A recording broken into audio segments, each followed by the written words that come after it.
Good morning, everyone. Greetings.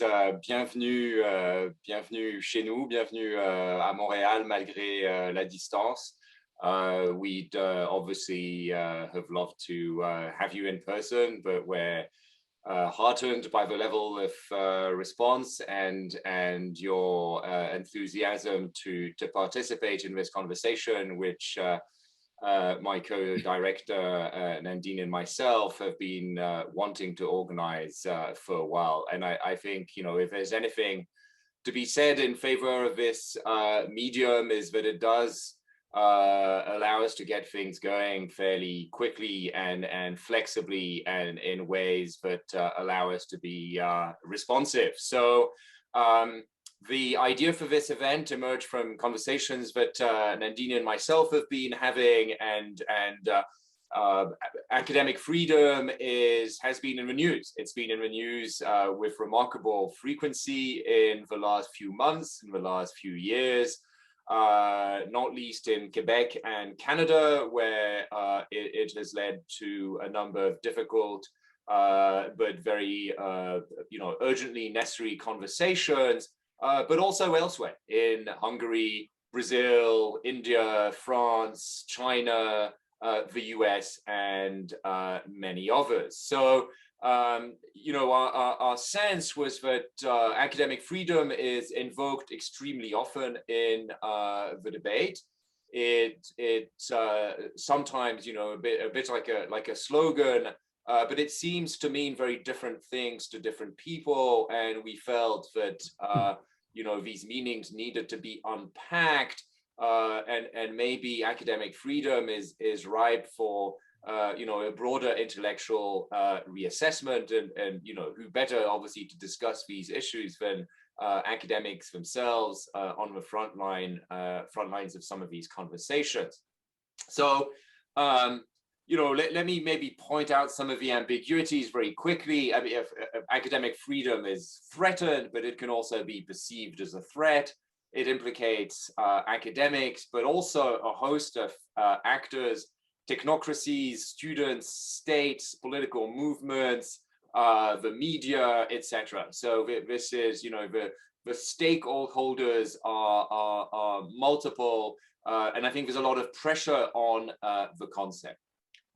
So the Center for Human Rights and Legal Pluralism is really at the intersection of many of these debates and sensitive to the conversations that are happening in different sites at the same time. And what we wanted to do really was help shed light critically on both the meaning and uses of academic freedom. And crucially, we think that there's an argument that it implicates both are pillars. So human rights on the one hand, and legal pluralism on the other.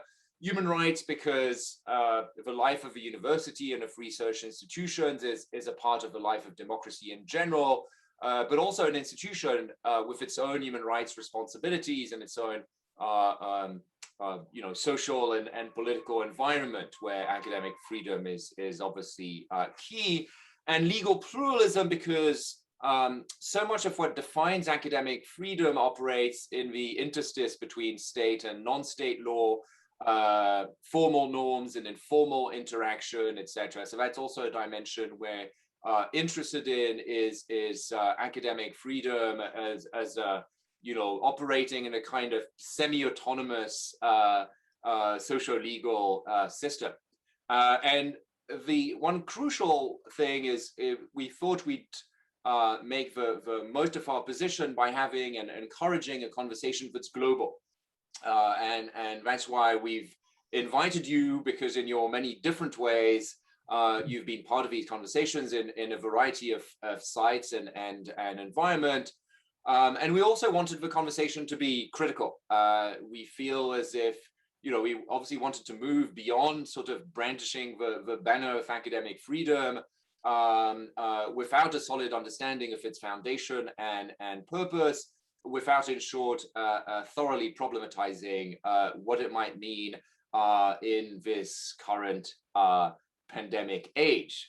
So I'll hand over to Nandini, but just really to just a word of appreciation, particularly to all of our speakers for joining us today. Nandini?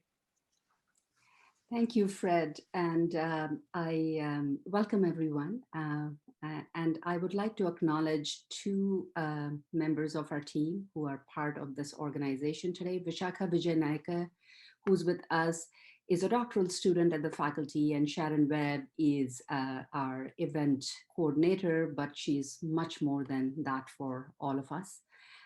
Without both of them, this event wouldn't be possible, and we have many students we'll recognize as we go through the day. I just wanted to share with you another impetus for organizing this event, and which is our engagement center is really working with actors such as Scholars at Risk Network, Scholar Rescue Fund, and others, and we provide safe haven to at-risk scholars. So as we speak, even during the time of the pandemic, we were able to host a scholar from Nigeria. We are currently hosting a scholar from the Democratic Republic of Congo, a remote affiliation to a Turkish scholar, and we are waiting the arrival of a Russian constitutional law professor who was fired because he wrote a blog criticizing the recent constitutional amendments. These individuals teach us a lot about what academic freedom is or not, and what the threats are in these different contexts. So that's one impetus. We also at the center run a academic freedom, we call it monitoring clinic, but it's more than a monitoring clinic. And Vishakha and I are involved with that clinic. And our students are exposed to different contexts and different drivers which threaten or curtail pursuit of knowledge. So traditionally, all the human rights work and academic freedom monitoring work is done through the lens of civil and political rights, or the negative rights lens. And what we have learned, not just by our work through the clinic, but by the international visitors, of whom there are numerous to the center, about the positive freedoms, importance of positive freedoms for creating an enabling environment for the pursuit of knowledge. And this has been a tremendous learning for all of us as students and all of us at the center alike. And that has been another impetus to have an international conversation on some of these issues. So without further ado, it's my great pleasure to hand over the session to our colleague, a member of our center, Professor Jacob Levy, who is Tomlinson Professor of Political Theory at the Department of Political Science. And he also directs, although he reminded me that he will be finishing his mandate in a few days, the Center for it's called the Yan P. Lin Center for the Study of Freedom and Global Orders in the Ancient and Modern Worlds. So over to Jacob.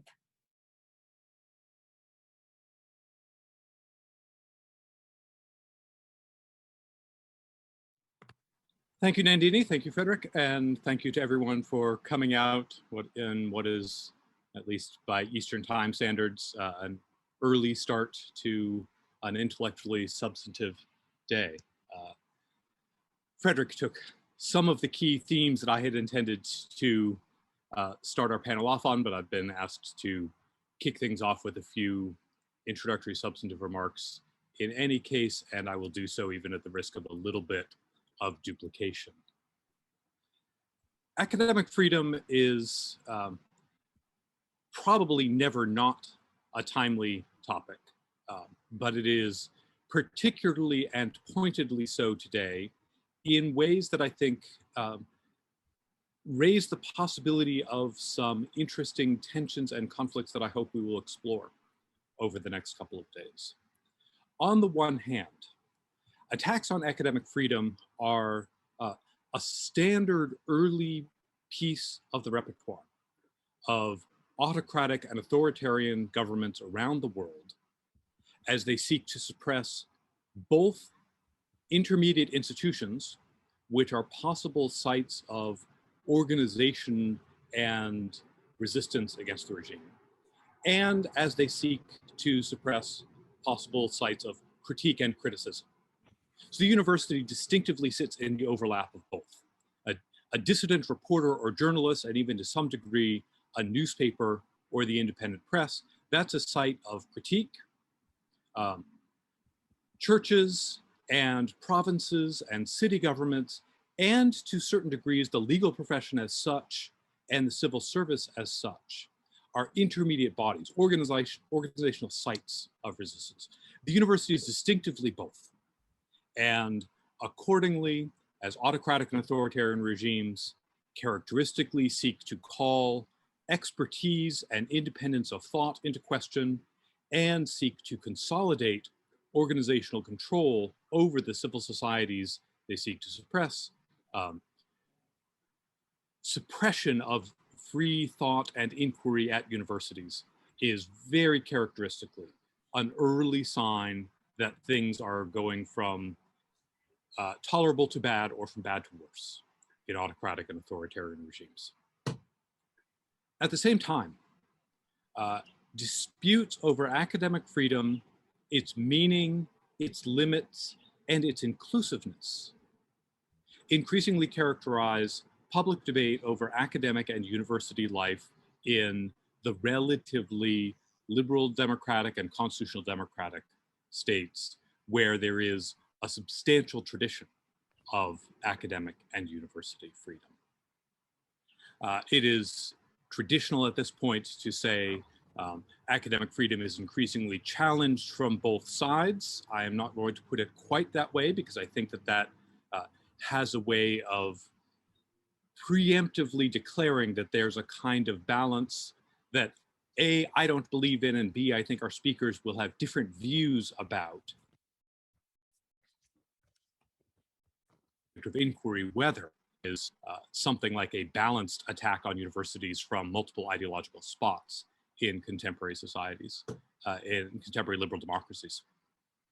But it certainly is the case that there are challenges to universities and to academic freedom from both within and without in liberal democratic societies.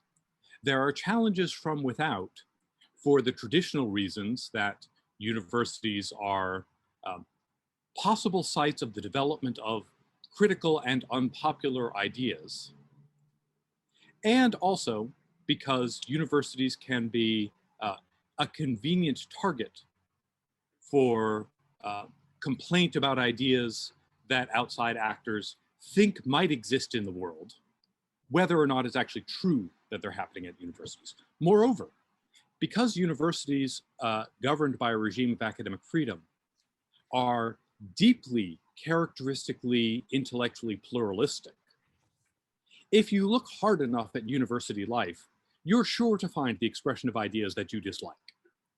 And to the degree that you are seeking to reorganize politics in a way that is critical of one or more sets of ideas and ideologies, you will find representatives of those ideas and ideologies on campuses and within university life. So the university is, as it were, a target-rich environment for external demagoguery. Academic freedom is also coming under pressure, and there will be a variety of views about this, I think, expressed over the next couple of days, but it is coming under pressure, at least with respect to its interpretation and meaning, partly with respect to whether it is sometimes outweighed by balancing or competing considerations, and sometimes under challenge simpliciter by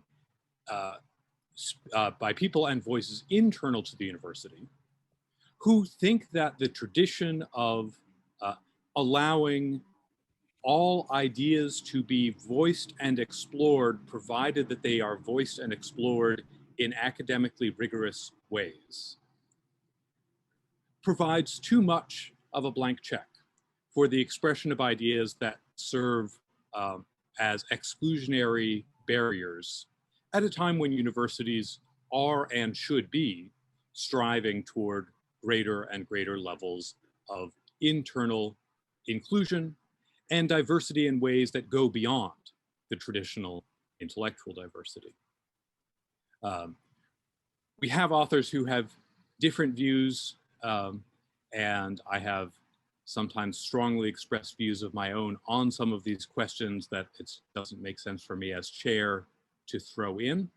But I do think it's the case that working out consistent, coherent views across these worldwide cases where universities as organizations are under acute threat from increasingly autocratic and authoritarian governments seeking to tell distinctively ideological stories about their nationality and nationhood. And the paired threats to academic freedom from inside and outside in the universities of liberal and constitutional democratic countries. Working out a consistent story across those cases is important, but is likely to be challenging. I think for a lot of people, sympathies will go in different directions when they think about those cases, or even just within the liberal democratic cases when they look at different ideological valences of the threatening actors. And academic freedom, as importantly, a procedural and jurisdictional set of claims. A set of claims that, as Frédéric noted, stand as an important kind of legal pluralism about what it is for universities to govern themselves and what it is for communities of scholars within universities to govern themselves. Academic freedom as a procedural and jurisdictional set of claims cannot be simply a weather vane about whether the ideology of the critic of university life or of academic inquiry is an ideology that the speaker likes or dislikes. And I hope that over the course of the next couple of days, there will be ideas proffered and developed for what it means to have a consistent set of principles about university life, academic freedom, and the relationship of the complicated relationship of academic freedom to free speech and free expression as broad social norms, with which academic freedom is critically not identical, but is also to which it is also not unrelated.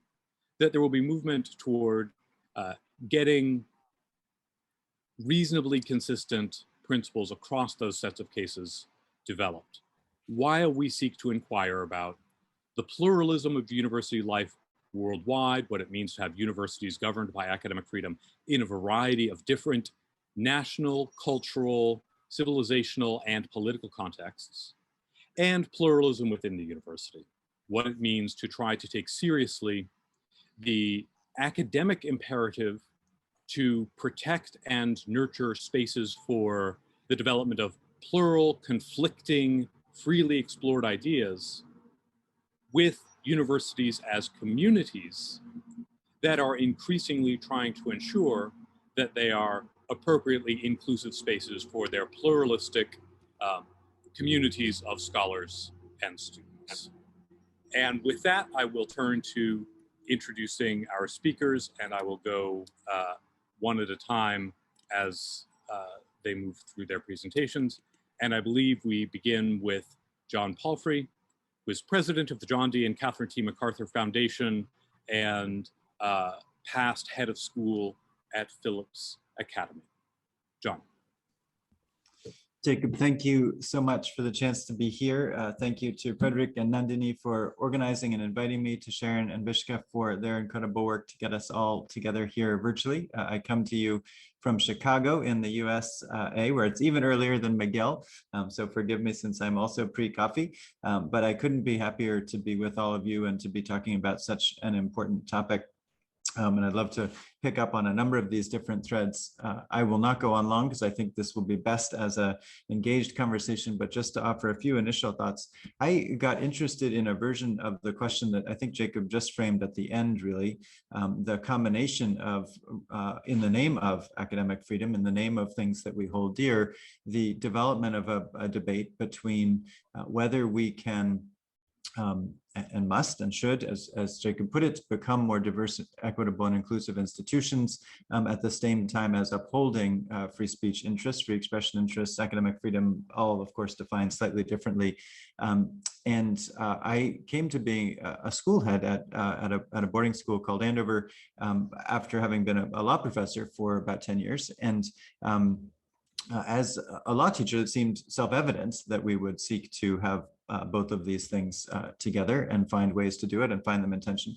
But I found the conversation increasingly being a polarized one, at least on our campus, and being troubled by that, and thinking that that of course that in the idea of a liberal democracy, that you are going to have a plural community, you have diversity of background as well as diversity of viewpoint, and that those two things are mutually reinforcing, and that those two things are in fact both desirable. I think that they are embedded in the system. I'm going to use a US perspective for a moment, and I know we will hopefully helpfully explode that in a global sense. But if you think about the ideas of equality and liberty at the founding of our republic in the United States, those have never been equally expressed in reality, but they have been equally strongly held, I think, at least in a theoretical sense.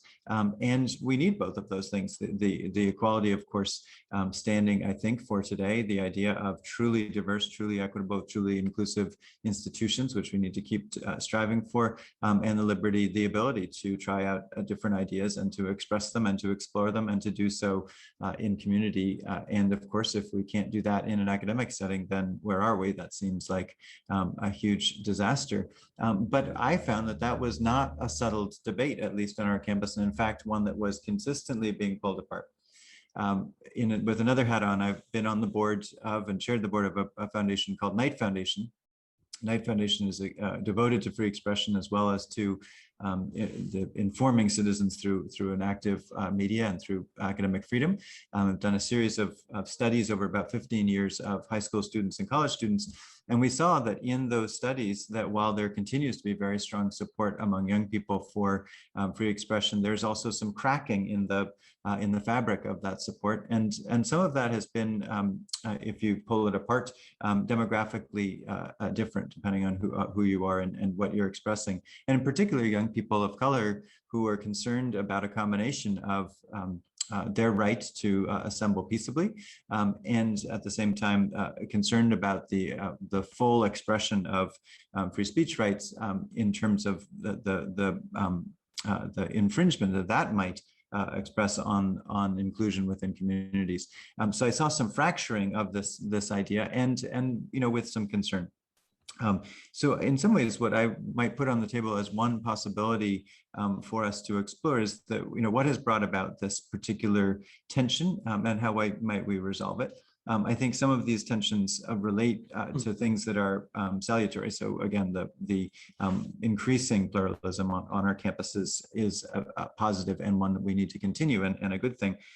Some of it has to do with things that are kind of neutral. So I would say social media and the internet are a part of that in terms of how we have found ways to explore ideas, sometimes productively, sometimes not. And I do hope that misinformation, disinformation, and so forth will come forward. I'm troubled by some of the expressions of technology. In our pre-discussion, we were talking about the concern that something like this might go viral.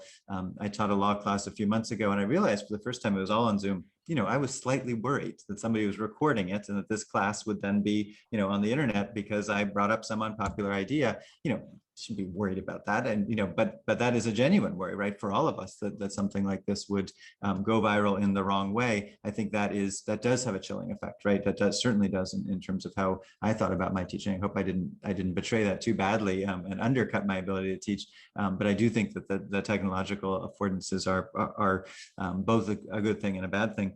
But I would say a third development that is a little complicated is a view I have experienced among young people about what safety means, about what psychological safety means and how that's expressed in the context of a campus.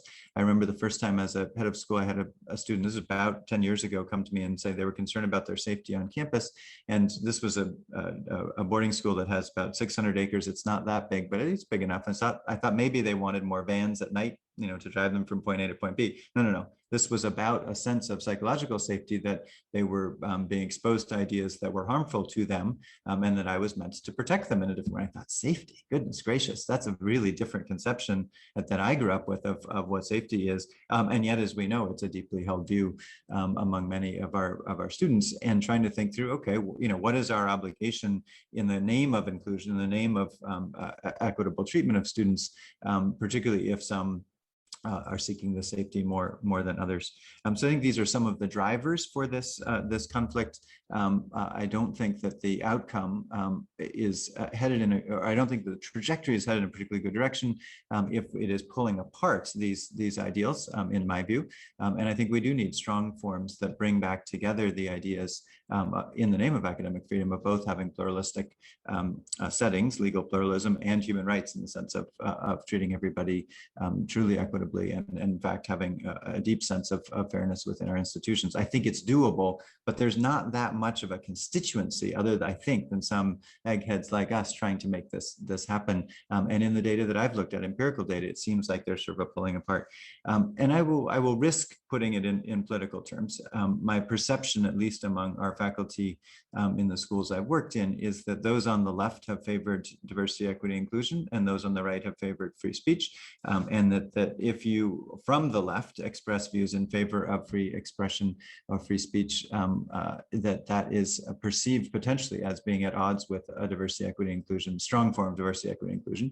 And likewise, if you are expressing too much of a view on the right about inclusion and pluralism, that you are doing so at the risk of canceling culture and of creating less of the freedom that we need to express our ideas. I think that is a very bad setup. I think it's a mistake and it's weird historically, right? I mean, if you think about it in the United States context, one of the things that I remind my colleagues on the left is to say, let's look at the 19th century in the United States. And, I think the best expression of this is Frederick Douglass, who was making the case, the plea for free speech in Boston in the middle of the 19th century. And if you look in the 20th century, there's so many examples on the left, but, the free speech movement at Berkeley was not exactly a right-wing conspiracy. The people who have needed and have supported free expression and academic freedom traditionally, actually, and I think this is where some of the stories, unfortunately, from places like Hungary and elsewhere around the world can help put this in perspective. Like, it has generally been the left that has been insurgent and has needed academic freedom. It has needed stronger forms of free expression. Now, we can talk about limits to that. In the United States, we permit hate speech where you don't in Canada and elsewhere and so forth. So I think there are some limits we can discuss that might appeal to the left. But the idea of forsaking the idea of free speech from the left, I think, is a very dangerous one. Give two specific examples, and then I will cede the mic. You may have read the article in the New York Times in the last couple of days about the split within the ACLU on this topic, which is to say that the traditional bastion of support for free speech in the United States from an NGO perspective, and an organization we support, the MacArthur Foundation, with great enthusiasm, that there's a split where many of the staff have decided that free speech shouldn't be a part of what the ACLU is supporting. I think this is a natural extension of this pulling apart of these ideals in, again, not a good way. It's troubling to me to see the ACLU having a split around whether or not to support free speech. It's sort of a otherworldly, thing to read in the New York Times. The other I would point to is the tenure debate at UNC around Nicole Hannah-Jones, a well-known journalist. She's a MacArthur Fellow who we supported several years ago as one of the great creative minds for generation, which she is. The 1619 Project, which she has run at the with and through the New York Times, has been a hugely important, I think, contribution to understanding of history. She's not a historian, she's a journalist, but she's done, I think, a wonderful piece and project, I guess, in 1619. She was named to be the next incumbent of the Knight Foundation chair on race and investigative journalism at UNC.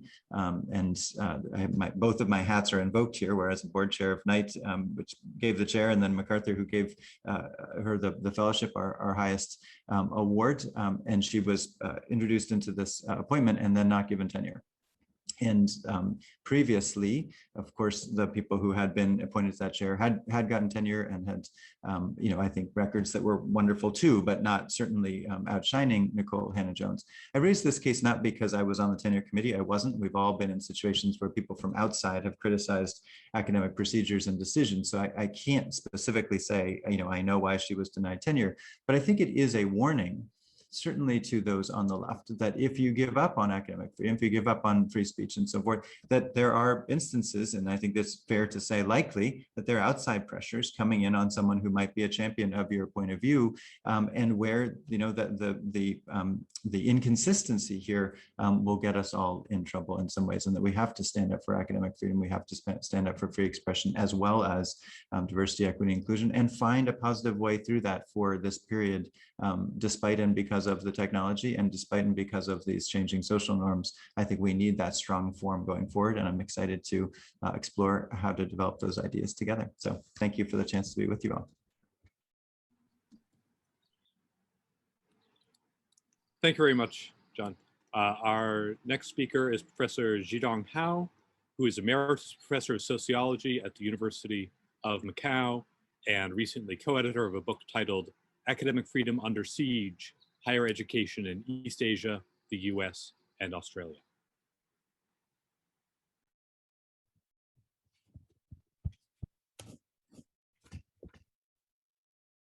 Well, my name is Zhidong Hao, and from the University of Macau, I'm an emeritus professor in sociology. My presentation is on how academic freedom is viewed and practiced in China, both in history and in contemporary times, at three levels: structural, cultural, and individual. Now, a short intro. People often ask whether academic freedom as a concept is applicable in China. People think that must be an alien notion, since China, why don't I do this? Since China has been dominated by Oriental despotism, totalitarianism, and authoritarianism. My article argues that the concept of academic freedom has historical roots, even if it was not termed as much as such in ancient times. Structurally,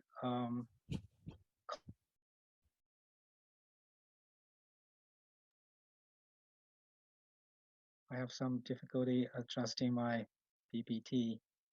Okay, let me do it this way. Okay. I view the nature of the political regime as a structural issue. In other words, when political control in China is fragmented and loose, free thinking is valued and the academy thrives. But when it is politically unified and strong, free thinking is stifled and the academy suffers. For example, in China's spring-autumn period and the following warring period, that's from 770 BCE to 221 BCE, with 170 political entities or states at one time. The so-called 100 schools contended. That's because the warring kings, dukes, and princes vied for scholarly opinions as to how to survive and conquer others. And literally, close to 100 schools of thought were born, including Confucianism, Taoism, legalism, Muism, etc., regarding philosophy, politics, economy, education, military affairs, etc. But the severest suppression of free thinking came when in 221 BCE, the state of Qin defeated other 6 major states and established a unified Chinese empire. The first emperor burned Confucian and other books, except those kept by official scholars, those that supported despotism and those of agriculture and divination, and killed 400 Confucians for their criticism of the Qing Empire. Such opening up and suppression repeated many times in the following 2,000 or more years. The most recent examples of the free academic environment is the Republican era, when the central government was not strong enough to control the local ones, and the Mao era, when the CCP had total control and hundreds of thousands of intellectuals were either killed, imprisoned, or otherwise silenced. Even under the CCP control, the regime was more open in the 1980s, even in the 1990s and 2000s, when it wanted intellectuals to help in its modernization effort. But now the CCP thinks that it's very much unified and strong enough, so it suppresses academic freedom. Culturally, differences in political regime certainly affect their views on academic freedom, but those differences were also based on cultural factors. There are cultural trends that either foster or hinder academic freedom, even within the same school of thought, like Confucianism. For example, Confucianism believes that scholars are free to criticize the government. Mencius believes that scholars are not to be bewildered by wealth and honor, shaken by poverty and humbleness, or ready to bend before authority and force. Xunzi believes that one should follow morality and justice rather than the king. This critical tradition was followed by later scholars, which we will discuss further in the next section. But suffice it to say that modern universities in China, like Peking University, have developed the concept and practice of academic freedom, and it has been advocated and followed by many scholars. But at the same time, traditional thoughts are also full of ideas against academic freedom. Much of the 100 schools I mentioned above contended for the kings to adopt their plans of despotism rather than free thinking. Confucianism advocates the hierarchical relationship between the kings and their subjects, father and son, and husband and wife, with the latter occupying a lower status. Legalism serves the ruler by advocating rule by law, not of law. Following those traditions, many intellectuals today believe in statism and advocate one-party dictatorship and authoritarianism, saying that the state's own prosperity and capacity to suppress dissent is the goal of modernization. These cultural traditions are closely related to the structural differences, either fostering or hindering academic freedom. Either way, they support one another. It's a perennial fight within and between structure and culture. And of course, such fight is mediated by the stakeholders or individuals involved, especially scholars themselves. So at the individual level, academics assess the structural and cultural level points of view, come to their own conclusions, and decide what to do and not to do. For example, at the end of the Eastern Han Dynasty, over 3,000 scholars and students launched a movement criticizing government politics and policies. The movement was crushed, and 200 to 300 scholars, sometimes along with their families, were sentenced to death, exile, or imprisonment. In the early 1600s of the Ming Dynasty, the Dongling Academy scholars and students launched another movement, again criticizing government politics and policies. Again, hundreds of them were executed or jailed. Similar things happened when in 1957, intellectuals mounted their criticism against the CCP rule, and Mao put hundreds of thousands of them in prison or labor camps. Dissenting intellectuals still abound today. Persecution is of much smaller scales, and dissenting intellectuals are either imprisoned or fired from their academic positions rather than executed, although the consequences are still dire for them and their families. Other intellectuals, however, choose to defend despotic practices and help the government to stifle academic freedom.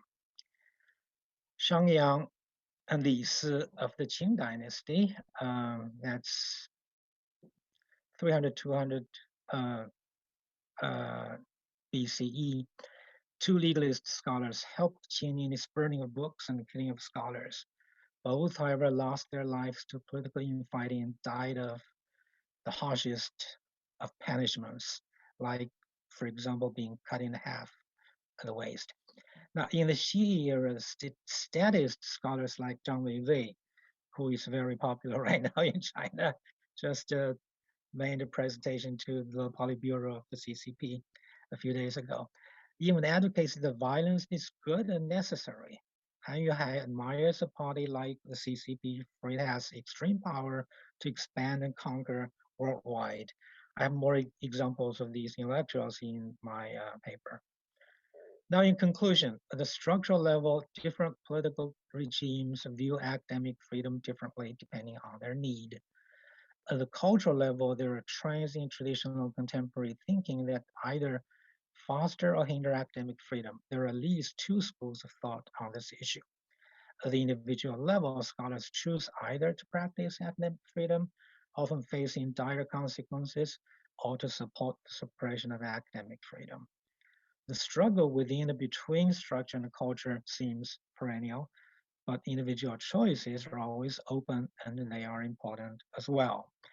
Well, that is my presentation. I hope that it can shed some light on not only the Chinese case, but other cases as well. Thank you all very much for listening. I hope we'll keep in touch and talk more about it later. Thank you.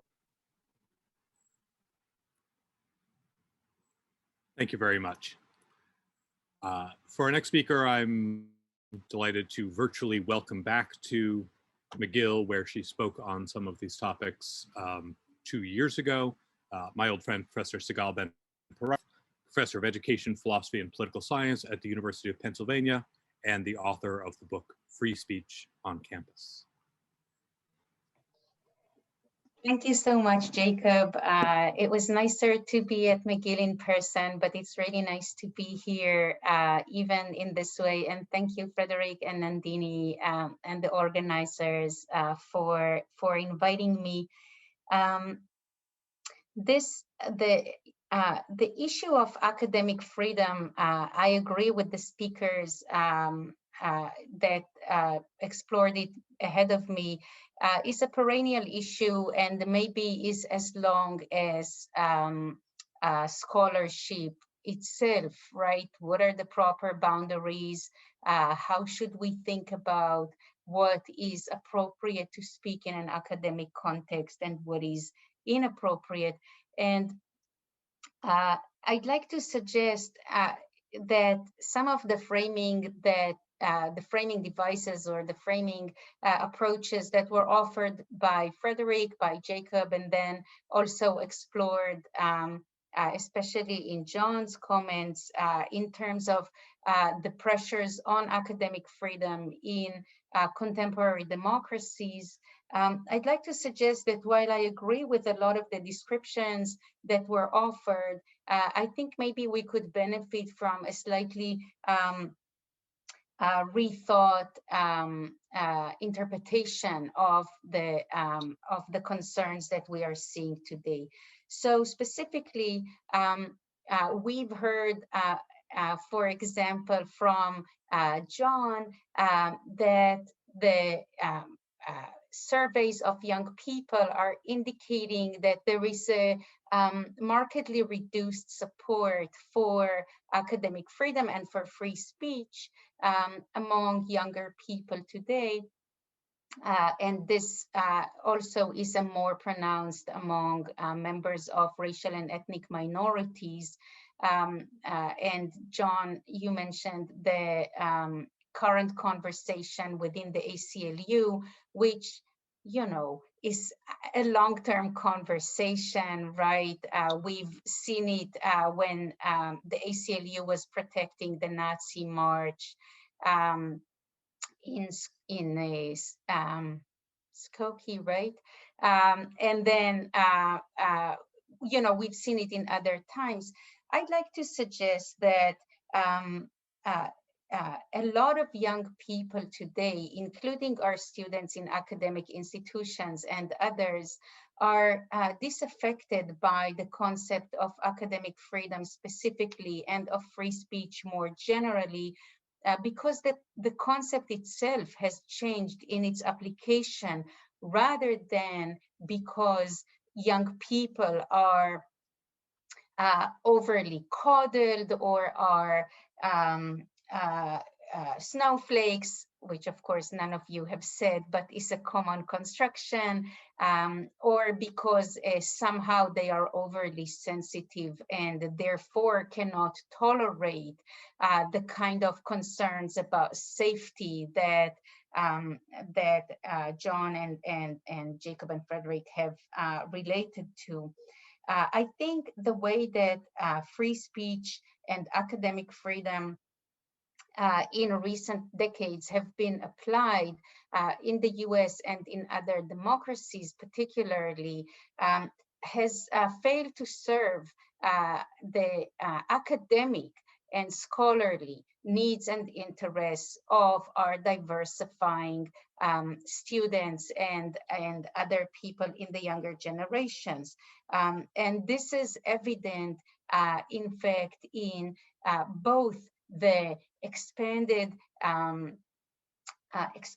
influence of outside actors into academic spaces, as we are seeing in the Nikole Hannah-Jones case, as we are seeing currently at the University of Toronto, which we can talk about if people are interested, in terms of having a pretty parallel instance where a person was appointed to a position by the faculty, and then as a result of some concern raised by outside actors or governing actors, has lost her position.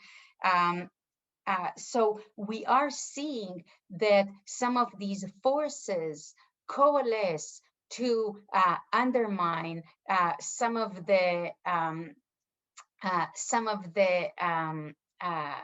interests and some of the goals of academic freedom itself, especially the ones that are aligned with the goals and preferences of younger folk, more diverse groups within our university and within society. So all of this is just to say that I don't think Nikole Hannah-Jones would have been luckier in the outcome of luckier, or has received would have received a more just outcome to the process within UNC the way that I understand it right now. She would not have received a more favorable outcome had the left or progressives or young people not raised concerns about freedom of speech and academic freedom. I think these are two separate sets of pressures on academic freedom today. The one set of pressures is the one that is coming from young people, from some progressive groups, and is pretty pronounced among law students today. And this is a set of interest that says, look, we would like to be included more fully in the scholarly conversation, and we would like for the scholarly conversation to express its appreciation and its welcome to our participation and to our contributions. And,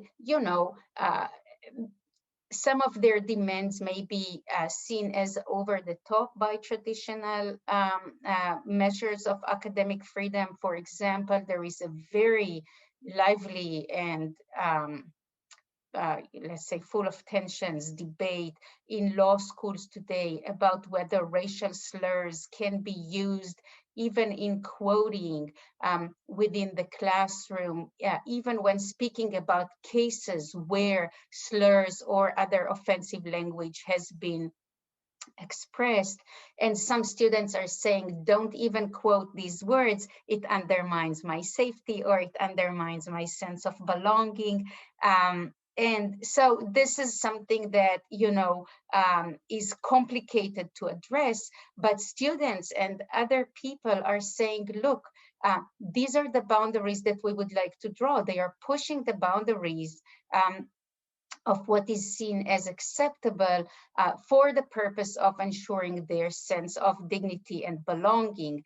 And I think it's a worthwhile conversation to have, even if, you end up deciding that this word can be said or the other word cannot be said. It's a worthwhile conversation because we are looking to support a more visibly diverse set of individuals and ideas in our academic context, right? On the other hand, we are having outside pressures, and those are reflected in demands from boards and donors, and most pressingly in the US at least, and to some extent, I'm seeing it in Canada as well, most pressingly legislatures, right, who are looking to limit the breadth of topics, concepts, and ideas that are legitimately expressed in academic institutions. So, for example, in the US, there is a whole host of legislations at the state level currently being promoted, whereby anything that can be defined extremely loosely as a critical race theory, which includes for this purpose issues like affirmative action, which has very little to do with critical race theory in the original understanding of the term, cannot be discussed in courses, discussed, not promoted, right? That diversity and inclusion efforts in themselves are discriminatory or racist and therefore have no room at the university, right? These are laws that are currently have been passed, for example, in Texas, or are being discussed, for example, in Tennessee, Arkansas, and many other states, including where I'm sitting right now in Pennsylvania.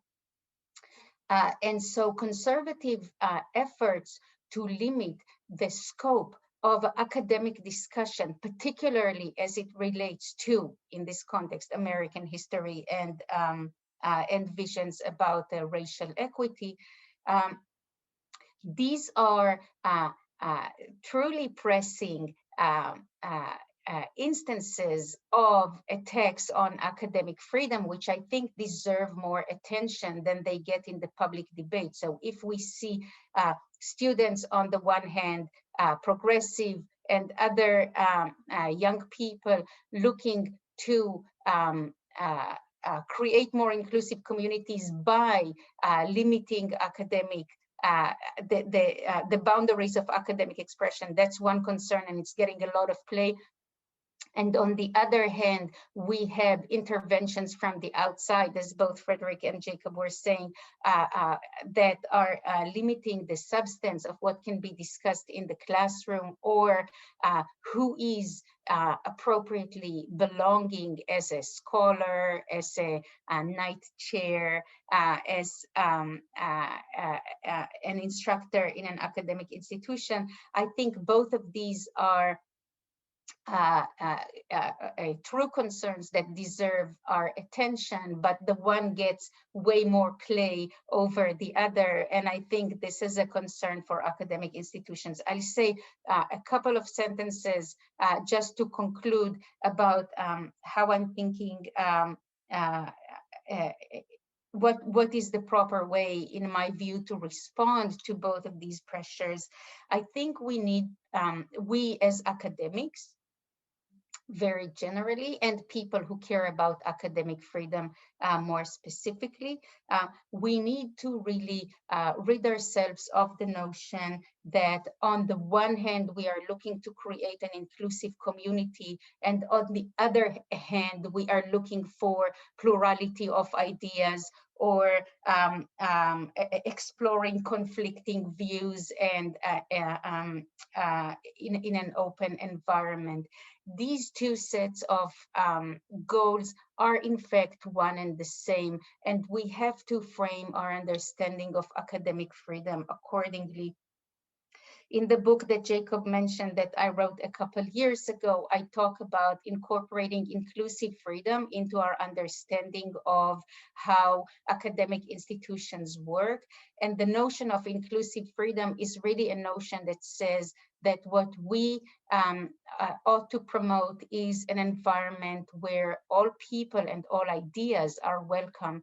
And we really cannot welcome a plurality of ideas until we welcome a plurality of people. There is no way really of having a diverse set of visions and of perspectives until all members of our diverse communities are not only nominally invited such as admitted or appointed to join our communities, but actually know that their ideas, perspectives, experiences, visions, etc., are welcome and are seen as equal to traditional or other ideas within the academic discussion. So academic freedom really depends on the incorporation of inclusive freedom as a part of the mission of academic institutions.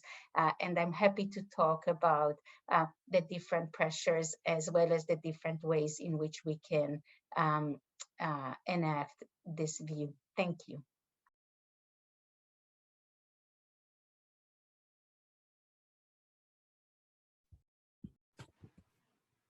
Thank you, Sigal. Our next speaker is Terence Karran, who is Professor of Higher Education Policy in the University of Lincoln's Center for Educational Research.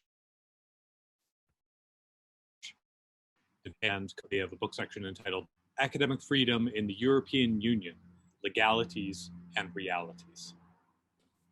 In actual fact, the focus of the panel is on imagining, defending, and critiquing academic freedom. And so my paper really looks at defending academic freedom in terms of conceptual problems and operational realities, although it does relate to my work in Europe.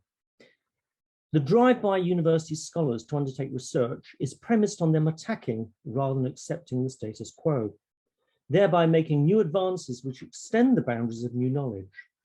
For which reason, academics are often in disagreement with each other about the validity of claims of new knowledge. However, despite such dissension within subject disciplines, with respect to their day-to-day activities across academic departments, most university scholars are united in their belief that academic freedom is essential to their pursuit of the truth and the extension of knowledge through free inquiry. Indeed, universities exist for the sake of such free inquiry and the dissemination of its results. Without this defining characteristic, they cease to be universities.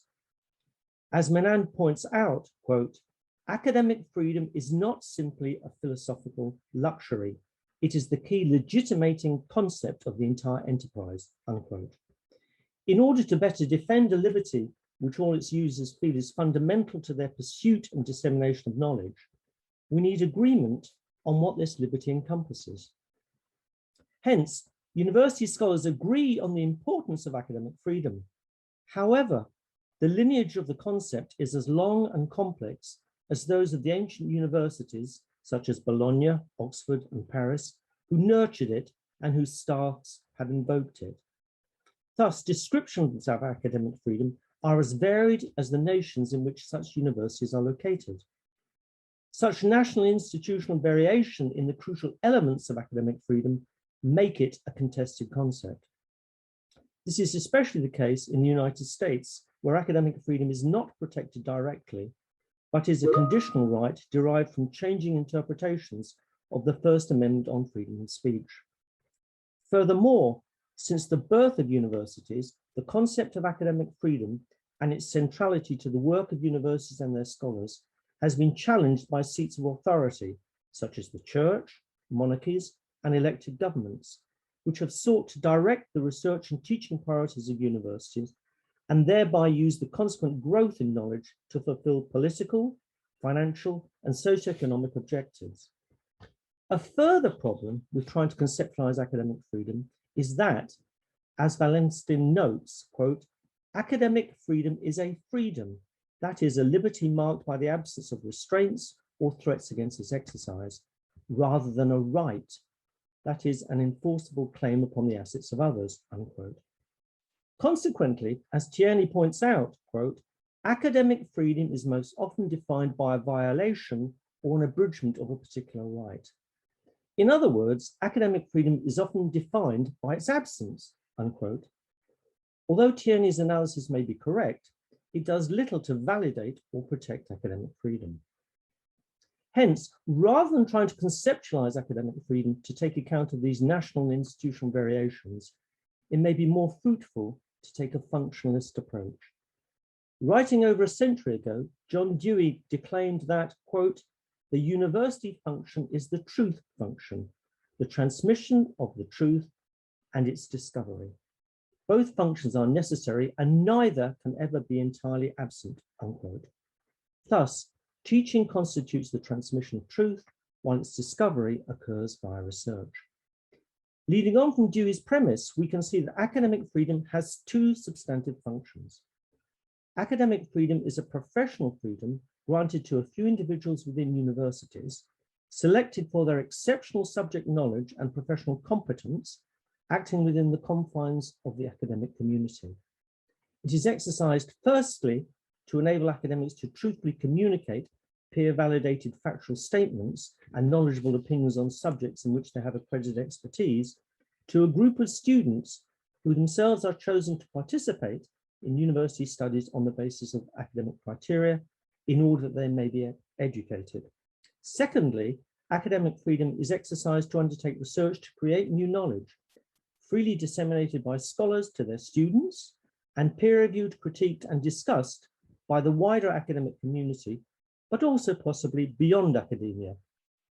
The successful fulfillment of the teaching and research functions is contingent upon the existence of de jure protection, as detailed in national or state constitutions and legislative instruments. By assessing the strength of legal protection, it is possible to see whether academic freedom is protected in the Constitution, as occurs, for example, in 19 of the 27 European Union states. Additionally, in 12 of the EU 27, freedom for research is specifically protected in higher education law. And similarly, specific legislation protection for teaching is provided in 10 of the EU 27. Hence, it is possible to compare nation states with respect to the extent to which legal and constitutional protection exists.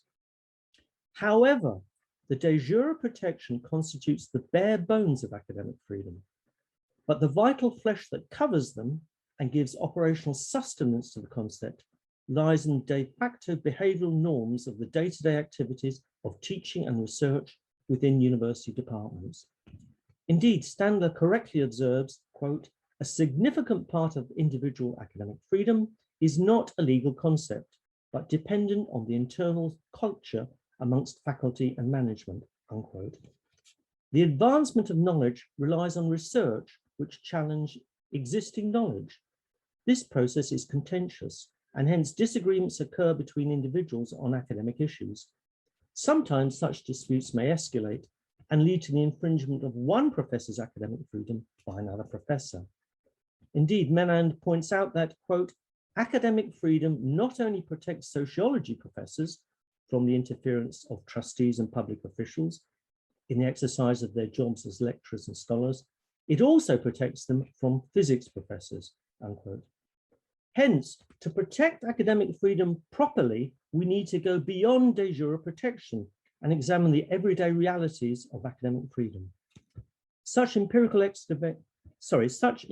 investigation into de facto practices uncovers a much less rosy picture than the de jure protection will suggest. A survey that my colleagues and I undertook of over 4,500 academics in European states revealed that 15% had been bullied by academic colleagues, 16% had been subjected to psychological pressures by someone within their university, 21 reported that they had to practice self-censorship because of their academic views. Additionally, 27% thought that academic freedom for teaching had declined in recent years, while 31% thought that academic freedom for research had declined. Furthermore, the survey indicated a high level of ignorance among staff about their rights in respect to academic freedom, such that 75% indicated they would welcome additional information on the constitutional and legislative protection for academic freedom in their country. In conclusion, what lessons then can we learn from such work? Firstly, further effort is clearly needed to increase understanding within university communities of the rights and responsibilities associated with academic freedom.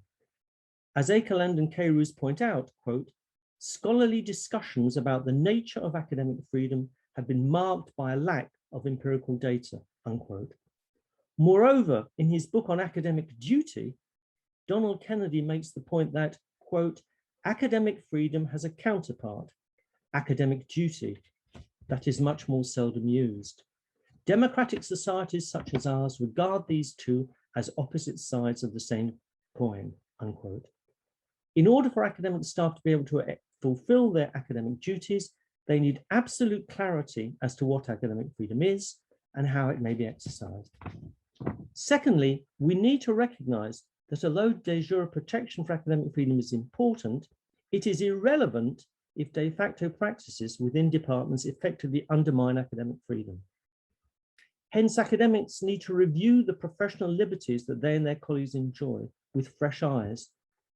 Despite the need to teach ever-increasing numbers of students and produce ever greater volumes of research papers, academic staff need to be mindful of the duties that they have to their profession and to each other. Assessing the social significance of academic freedom, John Dewey argued that, quote, since freedom of mind and freedom of expression are the root of all freedom, to deny freedom of education is a crime against democracy, unquote. Wherever our pursuit of the truth through research may lead us, we need to be aware that by denying the academic freedom of our colleagues, we will, in the long run, negate our own liberties and thereby undermine democracy itself. And I'd now like to end with a question to those attending the conference. If we allow academic freedom and democracy to be diminished in this way, what example are we passing on to those students whom we teach? Thank you.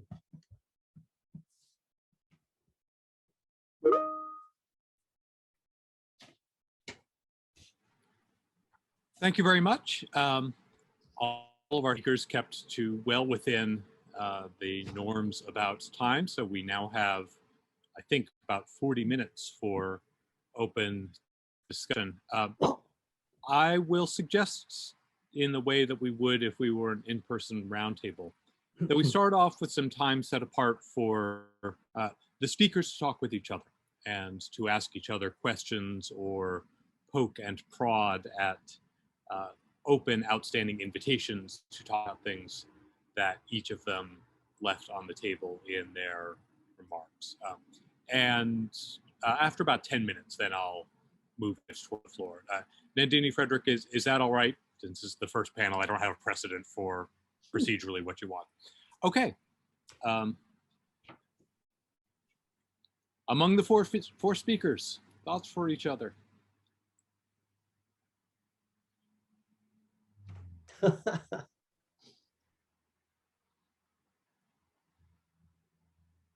Okay, I'll raise one point, and that is we did a large study of European nation states, and what was amazing was the huge degree of ignorance among academics about their academic rights. And it's probably no wonder that they don't defend them if they don't know what they are. So there are various, in the UK at least and elsewhere, there are various ways in which academic freedom can be protected. So for example, the UNESCO 1997 recommendation on the status of higher education teaching personnel. We asked what proportion of people have heard of this. Very, very few indeed. As a result of, excuse me, as a result of this work, Denmark, for example, made an appeal to UNESCO that academic freedom was not protected, and the law in Denmark was changed. So it is possible, if academics do come together, they can actually try and protect academic freedom.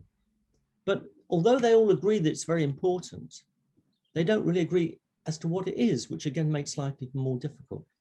And some of them are perverse. I remember there's one occasion when someone in the AAUP made a complaint. It was a medical professor. He complained that by restricting his medical income to $100,000 a year, the university was infringing his academic freedom.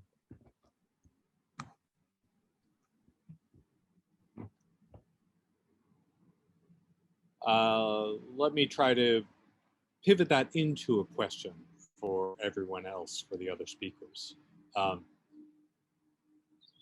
Is it the case that the existence of competing interpretations of academic freedom or of ongoing dispute among people who think of themselves as defenders of academic freedom, is it the case, and if it is, to what degree is it the case, that that complicates the task? We think of academic freedom in some respects, and this has come up, as a professional right, something roughly analogous to norms of professional ethics that govern within a hospital, within a law firm. But norms of professional ethics are typically codified in ways such that the people governed by them and protected by them don't have to worry over much about interpretive disputes. Universities aren't like that, and academic freedom isn't like that. How do we hold both things in mind, that there's academic freedom as a normative system, and what universities do with normative systems is worry about them and interrogate them and argue about them and interpret them, and is a professional code that we want to be able to stably rely on in fraught moments, both internally and externally. I think Terence's suggestion that academics don't know or even the basics of the code part opens up this broader question about what we do in the face of either lack of knowledge or disagreement. Given that for academic freedom to serve its institutional function, there needs to be some degree of overlapping consensus on what it is we're appealing to, such that we can say to an internal or external actor, that's illegitimate, that's against the rules. It seems to me, Jacob and Terence, that part of the issue is that the context in which academic freedom is practiced is evolving, and therefore we have new questions come up that we don't have clear professional assessment of their of the proper way of incorporating them into our understanding of academic freedom, right? So, for example, one of the domains in which some of these issues are coming up today is on social media, right? Which was mentioned earlier too. Does expression on social media get covered? You know, should we envision what I say on Twitter as properly covered by my academic freedom rights or protections? This question, I think, is still open to some extent, although many institutions have, in my view, appropriately perceived expression on social media as protected by the common extramural protections for expression by instructors. But of course, the evolving context is not only just technological, it's also related to the structure of the workforce, right? So people who enjoy the benefits of the protections of tenure are significantly freer to speak their minds on and off campus or in and out of the classroom, as compared to untenured or non-tenured instructors who, you know, can lose their jobs or not be renewed for very, very small infractions or for very small complaints from their students that are not always substantive or, you know, would not always even constitute a bleep on my record as a tenured professor. So within this context, I think academic freedom is becoming it's becoming sort of the right of the few, right? It's not really protecting everything that is happening on in classrooms or within the scholarly community. And of course, the protection of students' expression has long been debated in this regard as well. So I think lack of knowledge, as Terence was saying, and in your question, Jacob, lack of knowledge is surely a concern, and it's a concern in other professions as well. But I think really the negotiations that we are having over the boundaries of academic freedom reflect not only just the diversity of views among us, which is a good thing, but also the evolving contexts in which we operate and speak, which just required more time to marinate, so to speak, right? It requires a lively debate like we're having here about academic freedom so that the boundaries become clearer and more broadly agreed, or at least the questions and different perspectives become more broadly agreed through forums like the one we are having today.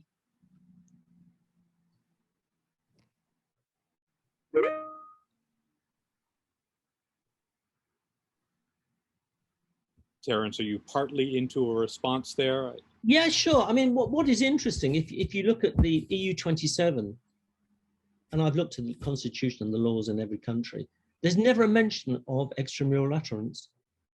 It just doesn't exist. And I think this relates to the fact that in the United States, academic freedom is protected through an interpretation of the First Amendment. And in that sense, it's contested. But because it's to do with freedom of speech, academics also claim they should have extramural utterance.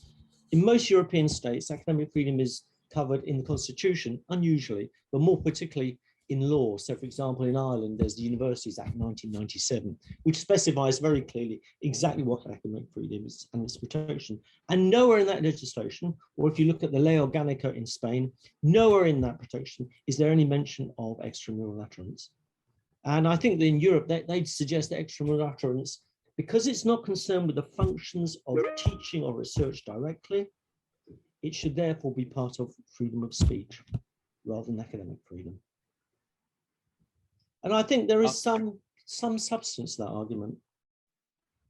I'll take my chair's hat partly off and express disagreement with that, and as well as inviting engagement over the course of the couple of days with the different contexts of academic freedom.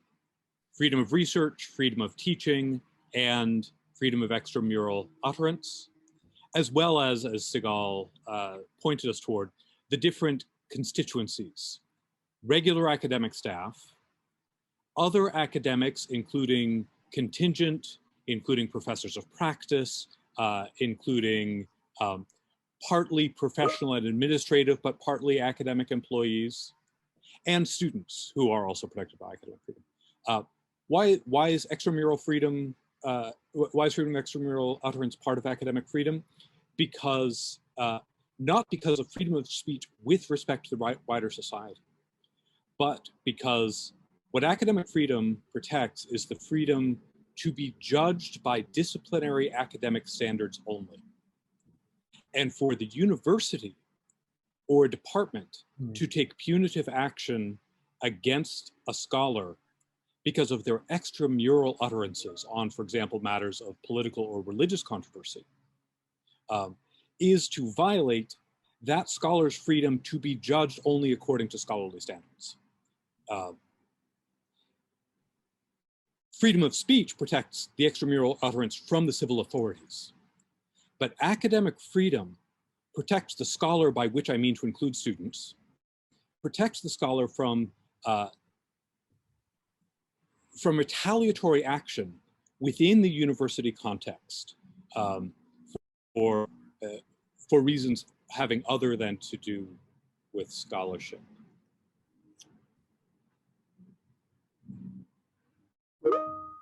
We've hit about 10 minutes, and I'll start to move toward questions from the floor, though I'll also encourage people, the panelists, to keep on talking with each other.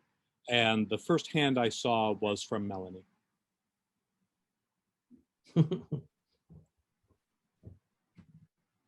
Hi, good morning, everyone, and thank you so much for this thought-provocative session this morning. I'm wondering if I could ask the panelists to reflect on the concept of safe space. Oh, am I getting through? Uh-oh. Yes, we hear you. We hear you. Uh-oh. Keep going. You're good, Melanie. Keep going. Melanie, I switch. think I may be frozen. Get camera off, Melanie. Melanie, we can hear you and we can see you. You're not frozen. Maybe ask Charles. Oh. Yeah, go ahead. Uh-oh. Here, let me stop my video. Melanie, we can hear you. Can you hear us? All right. We'll proceed to Charles and hope that Melanie can stabilize her connection. Hello, everyone, and thank you for a wonderful conversation so far. A question I had, and this relates back to the very first panelist who mentioned the fear of being recorded or the concern that the online format brings, which are unique, I think, to this discussion. And I'm wondering what you all think about how the transition out of COVID, although keeping perhaps some of the online learning elements, which we've seen become popularized throughout universities, both by necessity and by interest, might change this discourse around academic freedom. And just your thoughts on that.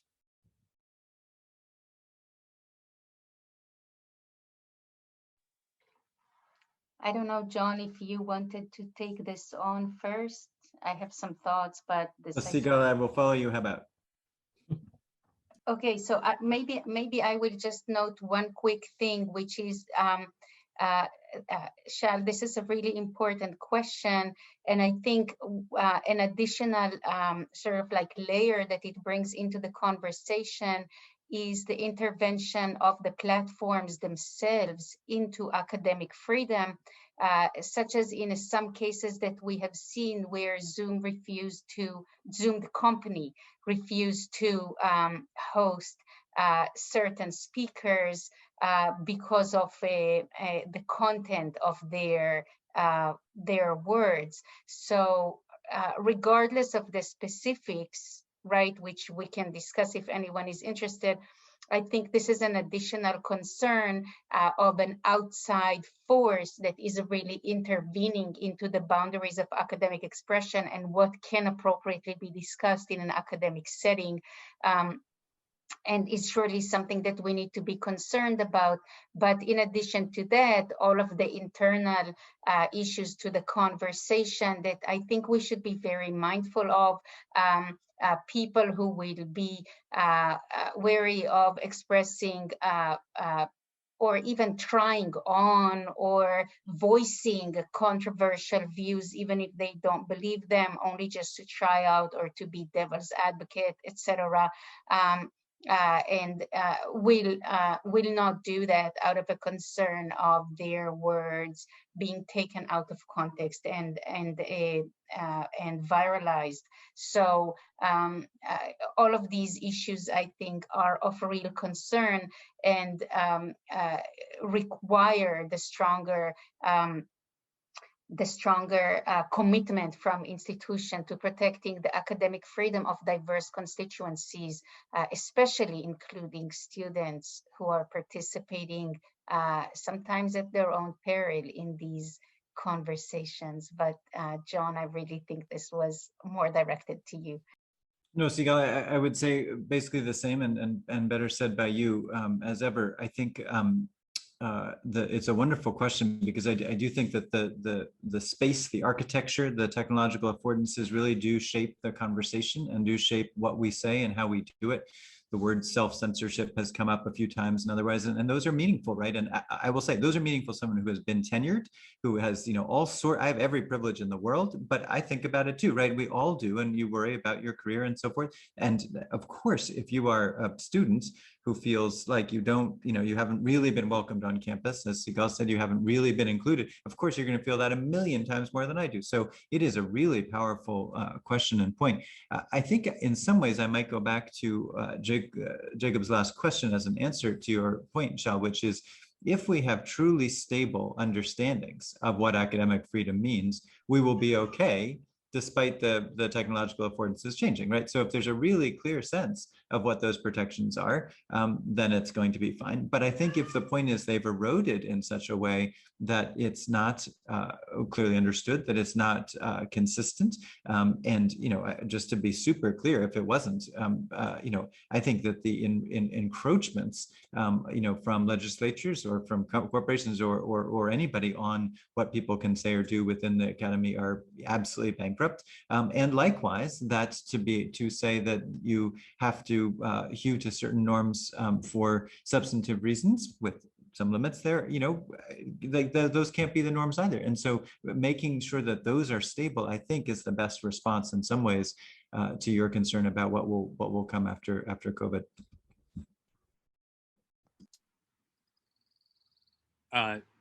Terence, you want in on this? Yeah, I think this is quite tricky insofar as my university moved over to doing online learning. And what they then indicated was, because students were in different time zones, that they would tape it. So we didn't really have that much leeway here. Now, who owns this stuff? It's now learning material. And where is it going to be used? We were in such a hurry to move over because of COVID. Some of these things were never really discussed. And I'm interested that you're actually recording this, and we don't know where this is going to end up. Hopefully in a pleasant place for people. But you see what I mean? Ownership of learning materials, when they move electronically, then becomes diminished or altered. And that is a concern.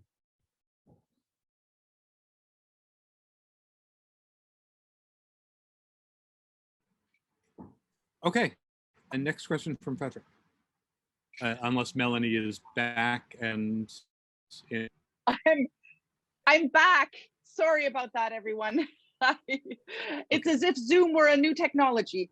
I just wanted to follow up with the panelists and ask them to reflect on the concept of safe space and how they think about safe space, both from, and I say this crudely, but from the right and from the left, right? So you have the identity, you have both identity politics and then various ideological and political movements that are taking up conversation and space in the classroom in particular, but in the university more widely. And my solution to this, but here's where I would like your advice and thoughts, has been to talk about the fact that the university is not a safe space, in the sense that we should be challenging our concepts and norms on an intellectual basis. And so it's not about, egregious discussions. It's about a sincerity and a commitment to an idea and ideal, and then to argue those in a logical fashion, fact-based fashion. And again, and then I throw in the concept, very liberal concept of harm. So if it's harmful, then we talk about that. But so that has been my solution, actually, in terms of creating this a type of dialogue in the classroom, and allowing fostering academic freedom and fostering freedom of thought and speech. And I'm wondering what the panelists would make of that. Do I totally have the wrong approach here? What suggestions would you have? Thank you very much. If I could jump in again, Melanie, I want to agree with you and maybe expand what you said. My response to these concerns is to differentiate intellectual safety from dignitary safety, and basically to say that it's very important to avoid a sense of intellectual safety, meaning we shouldn't be trying to shield our ideas, views, perspectives, beliefs, and of course what we know or what we think we know. We shouldn't try to create a sense of safety around that and to shield ourselves from new knowledge, new perspectives, new ideas, beliefs and values, etc. But at the same time, we should maintain a very strong commitment to dignitary safety, meaning maintaining a classroom or a learning community environment in which everybody knows that they are welcome, that they belong, and that their perspectives are safe in the sense that they are not going to be rejected based on their identity or their style or their age or other aspects about them, that they're not going to be ridiculed, which is a huge concern, especially, for everyone, but definitely for young people, not going to be shamed, etc. So creating a sense of welcome in the dignitary sense and safety in the dignitary sense, while at the same time and through that being able to take risks intellectually and academically.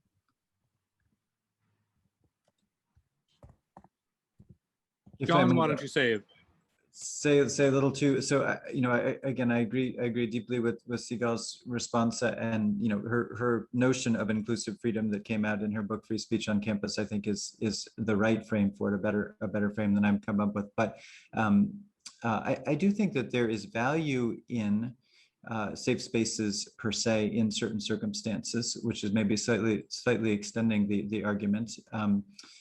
So I think if one were to consider the context of a group of young people who are transgender, for example, on campus, I think it is appropriate for us to have an environment with certain norms that supports those students as some of them transition, right, during that period of time. That environment to them, I think, deeply needs to be a safe space, and which embraces the sense of psychological safety that many mock. That's very, very important. At the same time, I think it is also important in our environments, our campus environments, and now we're speaking about campuses, the world at large is maybe a slightly different situation, although I don't think much, where those same students may be presented with harder ideas for who they are at that moment as others would in the sense of the public square. And so my argument is, in fact, that we need to be thoughtful about the many different contexts in which we are creating norms. And I think that is on the one hand, you've got these rules that need to be strict rules. The legislature cannot tell people what to teach or not to teach, et cetera, et cetera. Those are straightforward arguments, in my view. I think, to be clear, the right is bankrupt on this one and consistently tripping over that particular line. Those are fairly clear. I think the trickier place, and the place where we're having the harder conversations, honestly, is the place that's not so much on the obviously wrong setting. It's in the context of trying to set well-meaning rules while also trying to balance a series of competing interests. I think that's where the trickier spaces and the trickier conversations arise, and where it's a version of academic freedom, but it's a much smaller set of narrower questions. And I think that it's given rise to by this framing of what's a safe space, what's a brave space, and so forth. And if I can just build on your example, John, for one moment, the issue of transgender students, this is exactly where dignitary safety bumps up against what I see as misguided notions of free speech, especially in the US. For example, in the recent Meriwether case that came out of the Sixth Circuit, I think, a professor was actually protected as part of their academic or their freedom of speech protections or rights when they prefer to address a student by their wrong pronoun, right? So a student is transitioning and is asking to be addressed according to their gender identity, and the professor is refusing to do that, and the court supports the professor in the Meriwether case. Therefore, creating what the court, I think, wrongly interprets as the professor's right to avoid compelled speech, but at the same time creating an environment in the classroom where transgender students will really prefer never to speak so that they are not addressed by the wrong pronoun, right? So what we win, perceived to win on one sense in terms of protections to free speech and avoiding compelled speech, we are losing in terms of the kind of safe space that we should truly be aspiring to establish for all our students. So this is one example for what I tried to say before, that the current interpretations of free speech fail to serve some of our students, and therefore no wonder that they are questioning the value, wrongly questioning, but still it makes sense for them to question the value of free speech as a concept, right? Nandini Sundar. Yeah, thanks. I'm not putting the video on because of bandwidth issues. It's just easier. Also, for various other sort of aesthetic reasons, I think it's better to be off camera. But I really enjoyed the conversation today. And I was just wondering whether the focus on freedom of speech as an academic pursuit, or rather the idea that academics should have intramural and extramural freedoms, and that the only ground on which you can challenge somebody's right to say or research or teach what they do is on academic grounds. The argument that Robert Post, for instance, uses, actually ignores the political economy and the historical context of the way in which a lot of academic scholarship developed. And I'm thinking here in particular of the ways in which for many decades it was legitimate to academically argue that women, Blacks, and others were inferior. The way that academic work, which has been peer-reviewed, which has been validated, has been used to support colonization and a variety of other, anti-knowledge features, which suppress the knowledges of different parts of the world. And so, whether we can actually have a conversation about academic freedom without taking into account the larger political economy, both of colonialism, of gendered control over knowledge, and also the current context of precaritization in which some people are freer to speak than others, even if they ostensibly belong to the same academic community.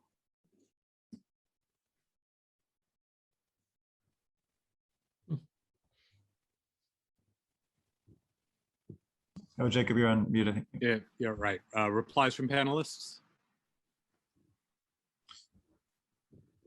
I find this quite interesting in that universities should be have a climate of tolerance such that safe spaces shouldn't really be necessary.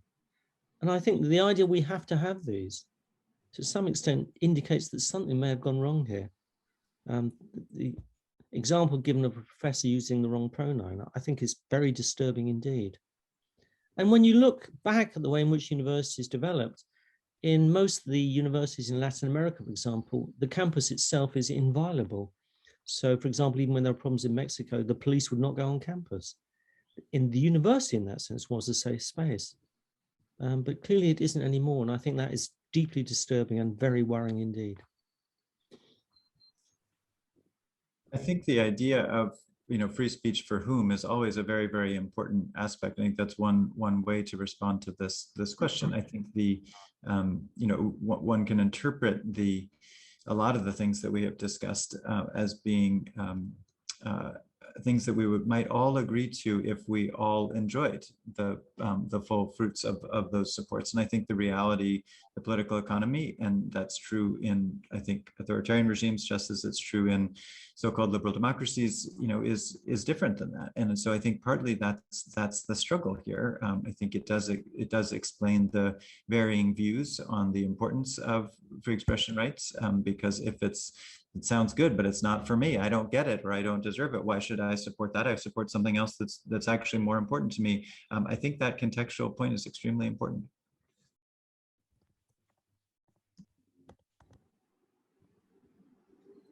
Sigal?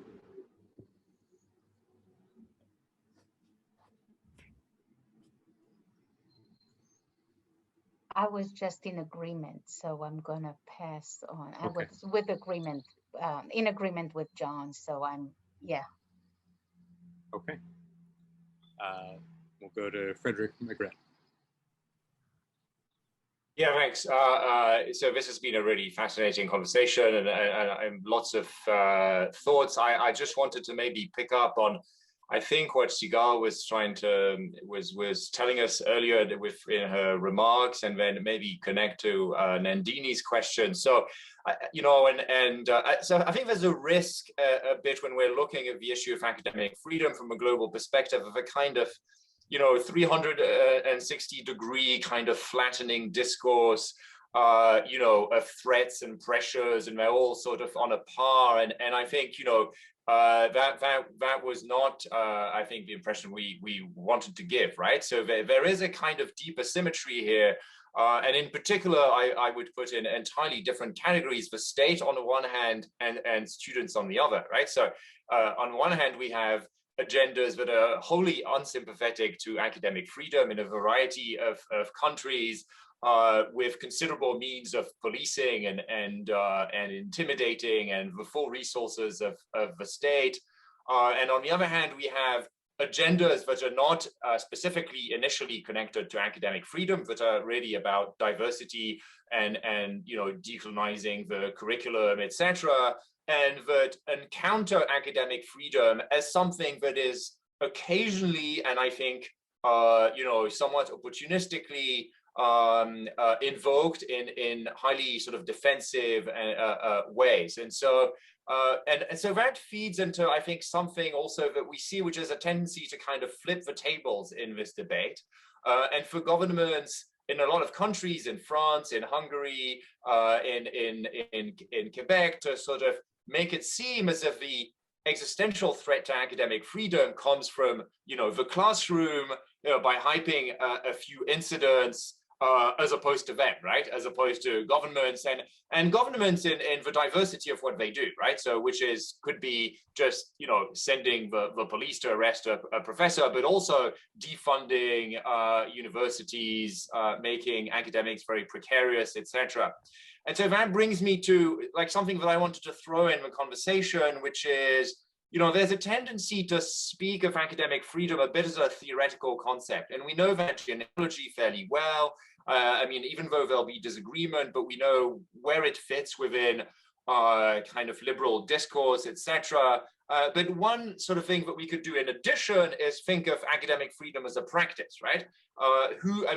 And by this, I don't just mean, how do we do academic freedom, but when, why, how, who discusses, invokes, brings up academic freedom, right? And I think there's a kind of interesting political economy there going on in the background, that, there are certain uses that the concept pops up in debates, typically not just because people want to have a nice philosophical discussion on what its foundations are, but often because they're trying to make a point in a specific environment, typically about or even against a certain constituency. So I just wanted to sort of have that out there. I really think this is such an important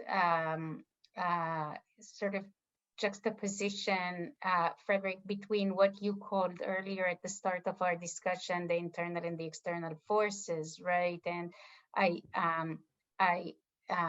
observe that oftentimes the external forces, and particularly the forces of the state, are utilizing these, useful incidents of students raising concerns about racial slurs, about what they perceive as harm, going back to the earlier question that was raised, I think, by Melanie, and using those to portray the real risks as different than what they actually more significantly are, right? So if you look, for example, at the past few years in Wisconsin, which I continuously worry about, even though it's pretty far from where I am,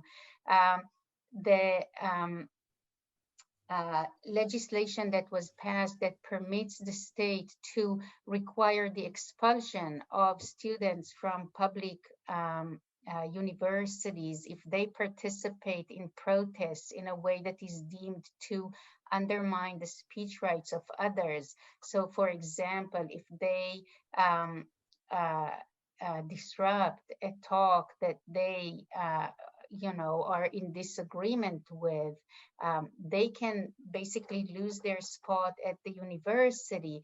At the same time, the legislature is requiring to receive copies of syllabi from what is being taught in public universities, so as to make sure that they are giving proper representation for views that the legislature favors,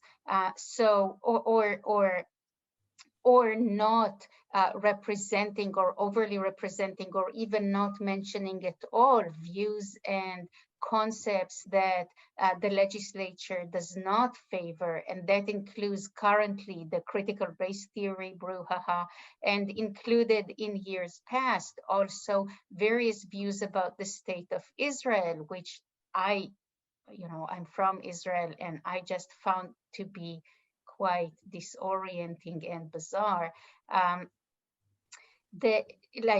That people in Wisconsin would be vetted for their academic posts according to their views about Israel. It's just quite concerning to me and obviously misguided. So I think the legislatures then point to students who are protesting this or that or the other thing, different views that they disfavor, and pointing at that as if this is the real risk to academic freedom. So I think is a mistake on the part of academics and others to fall for this depiction where the risk is really mostly coming from the outside. We need to continue looking at self-censorship and at representation of diverse views, etc. But we should not fall for the depiction of the real risks to academic freedom as if they are presented by our own students.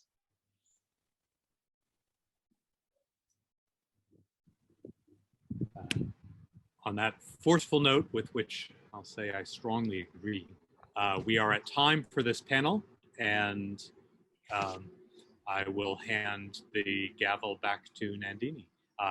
Thank you very much to all of our speakers for a terrific and engaging start to this conference.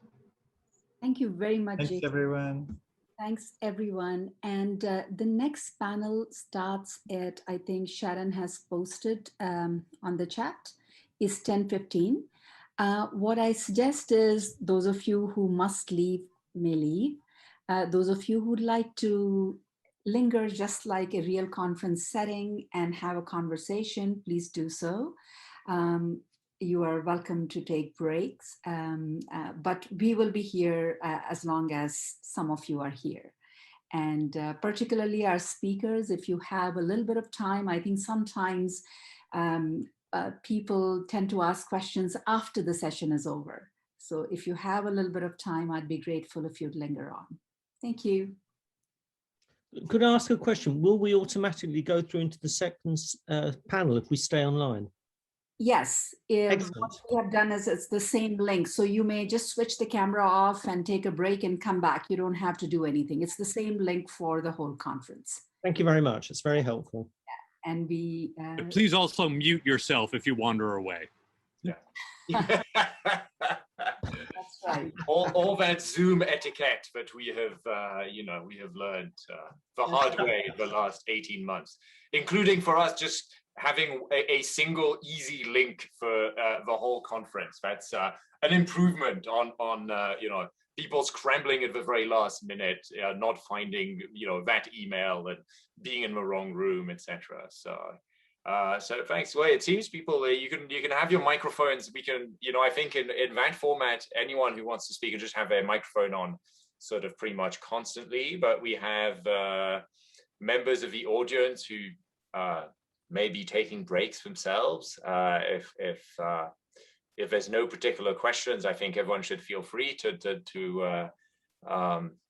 do whatever it is they want. But thanks a lot. This was, look, this is hard. But I think you know, there was a good flow of ideas, and we're really hopeful that this will be informative. The attendance was quite significant. I'm not sure what the numbers are, but it looked like there were quite a few people. So more than 2 Zoom screens. That's how we count. yeah, exactly.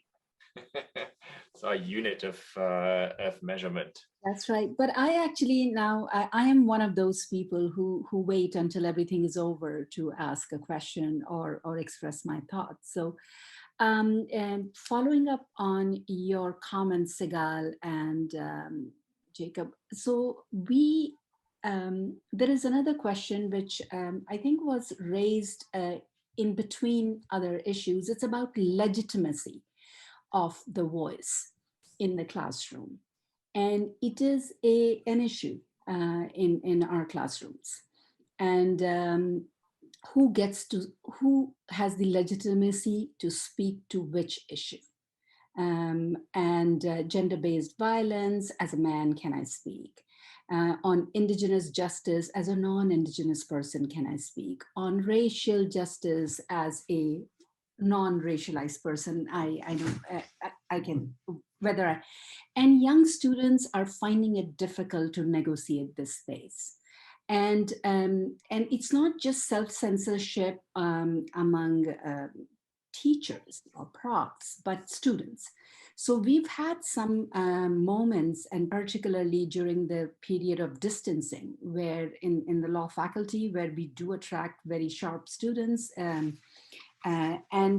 So a couple of our students and other McGill students gave an interview to a local newspaper called La Presse about their inability to be free in the classroom. And that led to, obviously, a social media storm, which we are not part of. And apparently it was rather intense. It lasted for a few days, where, you know, it was those who were criticized by the rest of a lot of students. So that led to some students approaching Fred and I that could we organize a conversation on how free are our classrooms. So we facilitated, we have something called the CHRLP Forum, and it was student-run discussion. And the funny thing was, I attended that. I wanted to know. And somehow all the responsibility of this restriction of space for students to express was shifted on the prof. That it's prof's responsibility to create an enabling, and I understand that we need to create an enabling environment for inclusive conversation. So I wanted to ask you what your thoughts on that, because so people felt that there was a presentation on Indigenous issues, and there was one man and several women, and I think they decided who gets to say what, and they told the young man that he just gets to present the presenters. He doesn't get to do anything else. And he was quite upset about it. And then I think he was one of the persons who went to the newspapers. These are young people, they are not very, so he was agitated about his inability to fully participate in a conversation he feels he would like to. But he was deemed as not having a legitimate voice. So I'm just asking what your thoughts are on this. That's a great case, Nandini, and I deal with a lot of cases like this when I work with different institutions on issues of freedom of expression and tensions around that. And I would say that you're raising, of course, two concerns here. One is, does a person's identity or lived experience mark their level of legitimacy for participating in a conversation? That's one. And the other one is, whose responsibility is it to create an atmosphere of an open conversation in a classroom? So the second one is fairly easy for me. I actually do think it's the instructor or the professor who has to at least initially set up the context where a conversation can effectively take place. And I think this happens both through the establishment of norms and expectations, including about legitimacy. That's one thing. And also in an ongoing way to try and address issues that come up. For example, if one person feels or actually is being silenced, or if the conversation in the classroom becomes inhospitable for either some views or some individuals.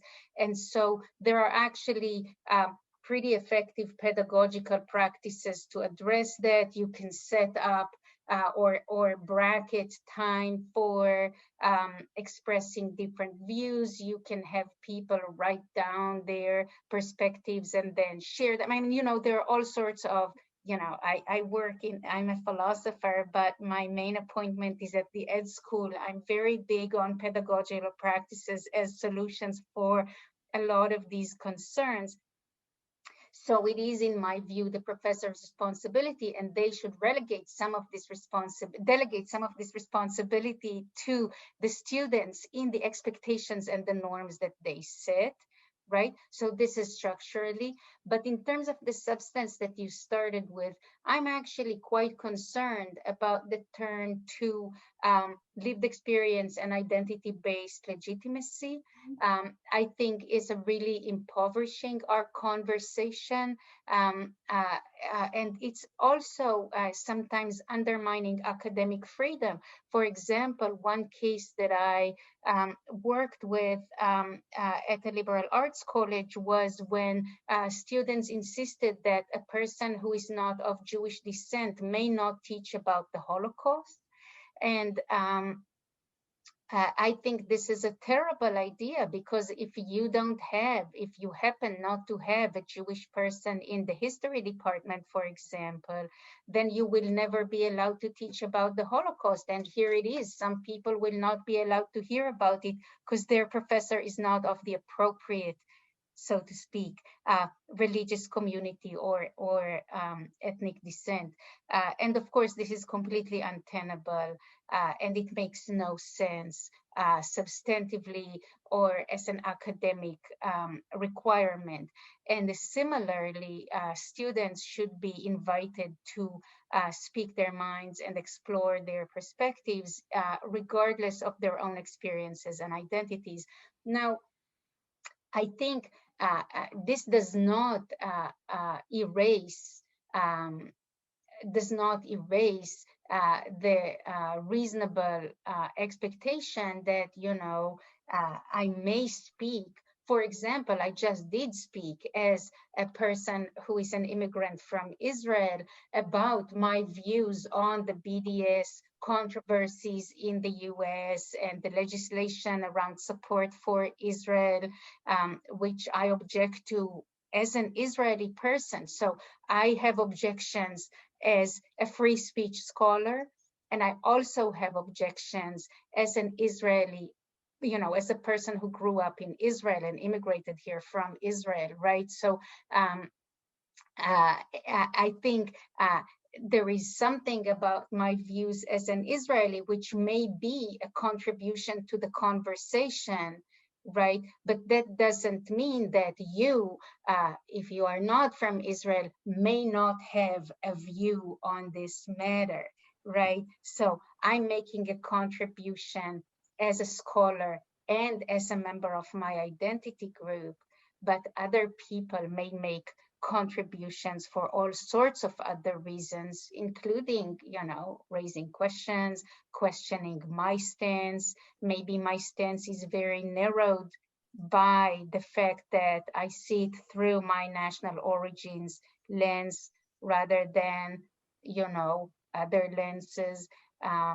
So so I think we have to just encourage our students to expand their views.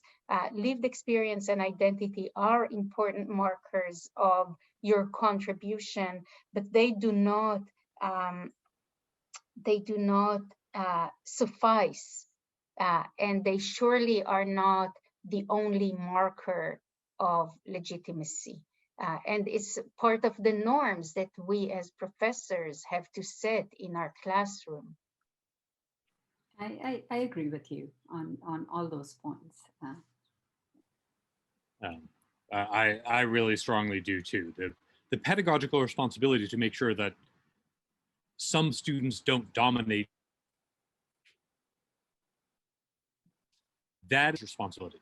The experience that sometimes some students dominate over others, and that they're not prevented from doing so, that becomes one of the moments in which then the dominated over students, very often, for example, women students with the experience that there are men in the classroom who are, as it were, just able and willing to interrupt and run on over everyone else, that they will have strange reactions. And this was a strange reaction that you're describing, possibly one that could have been preempted by ensuring a more gender balanced discussion beforehand. I don't know. But the instructor has a responsibility to all of the students. And in this case, it sounds as if students were arrogating themselves eventually an authority over other students that is unreasonable. One of my pet causes, one of my pet hobby horses, is that we expect students to soak up this knowledge and we don't know where from. When students arrive on a modern university campus, they have days and hours and weeks at the beginning of the academic year in which the university loudly trumpets its commitment to EDI issues, in which there are workshops and introductory orientations and in the dormitory, in campus-wide orientation, students get appropriately a ton of exposure to EDI values in a didactic way. And there's never a moment at almost any university I know of at which academic freedom and free exchange values are introduced or explained or defended. And then we instructors, as well as off-campus actors, we get really upset when students don't seem to have the full balance of values in their head or don't give due appreciation to the academic freedom of other students, to academic freedom of instructors, and so on. And if, as Terence said, even career professional academics don't know a lot of what specialists think that we should know, for goodness sake, we can't expect that students arrive on campus already knowing this, in some ways, quite idiosyncratic campus set of values. It's very interesting, Jacob. We have been, you missed that meeting. You were in, there was a consultation with our provost on I had a separate conversation with them about it, yeah. And the task force report, we recommended something called a mission day, university mission day, which is a conversation around, and we said it should be tagged on with Frosh Week when you do everything else. And it is about academic life in the academy, values, freedom of exchange, critical thinking, and so on and so forth. And we still, the last conversation I had, we pushed for it. I mean, I said, the idea is who will take it on, you know, who will organize this, who will do it. But I am all for it, and we could be pioneers, because this was in 2019 we had proposed. And we are 18, I believe. So I think I agree with you that this is something it should be done at the entry level. So at least I don't think that is it's a necessary, may not be sufficient step, but it's clearly a necessary step. I agree with you. I would agree completely in that, as I said, even senior members of staff don't seem to understand what academic freedom was. And if they don't understand it, they can't really expect their students to. But one would hope that the entire academic community would have some sense of what academic freedom means, and thereby, as it were, work within the limits of academic freedom. We'll see what happens. At present, the Council of Europe is now considering putting forward a new protocol on academic freedom, which will be, hopefully, signed off by all the countries within the Council of Europe, some 40 of them. Whether or not this will have any leverage anywhere else, I don't know. I'd like to think so.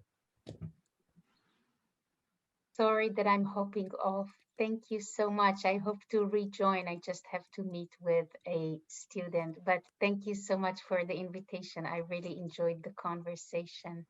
Great to have you, Sigal, and thank you. Our paths will cross once again in person. We hope to bring you back. Thank you. It was good to see you again, Nandini. I haven't acknowledged our meeting in Canada a couple of years back, but it's really good to see you again, and I hope to see you all again soon. Thank you so much. It's a pleasure. Bye. Thank you. Jacob, thanks. Jacob is gone. You there? Yeah, okay. Thanks a lot, really, for setting us off to a very good start. Sincere gratitude. Great. Thank you for putting it together. Thank you. See you. Bye.